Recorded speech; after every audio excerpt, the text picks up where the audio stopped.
Ассалаумағалейкум қазақ елім. Республика күні келіп жеткен баршаңызға құтты болсын.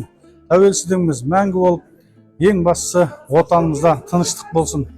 Қалғанына осы кәсіпкерлер бар, қарапайым халық бар және билік өкілдері барлығымыз осы тәуелсіздігіміздің мәңгі болып, ұрпақтарымызға тастап кету үшін бірге жұмыс жасауға шақырамын, және де осылай біздің еңбегіміздің еленіп, кішкентайда болсын тас кескенімізді және де ауданымызда, облысымыздың дамуына атсалысып жатқанымызды ескеріп, президентіміз Қасым-Жомарт Кемелұлы ерен еңбегі осындай медальді беріп жатқаны бізді қуантады.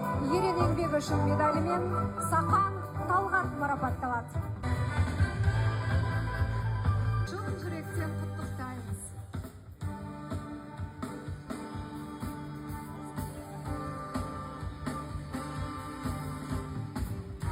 Және де басқа да кәсіпкерлерге бұл мотивация болып, мен ойлаймын, қатарымыз көбейіп, осы облысымызды Берік Уәлиұлының жүргізіп жатқан саясатын бірге атқарамыз деген ойдамын.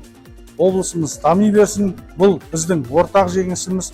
Менің Кифот бар командам және де басқа да жанында жүрген осы деңгейге жетуге атсалысқан азаматтардың баршасына рахмет. Ең бастысы, менің үйде отырып, ата-анам әрқашанда тілеуімді тілеп, батасын беріп жүреді. Сол кісілердің батасы қабыл болды деген ойдам. Сол себепті де ата-анама мың алғыс, және де менің жан-жарым, арайым, бұл біздің ортақ жеткен жетістігіміз. Сондықтан баршаңызға Алла разы болсын. Тәуелсіздік мейрамымыз құтты болсын.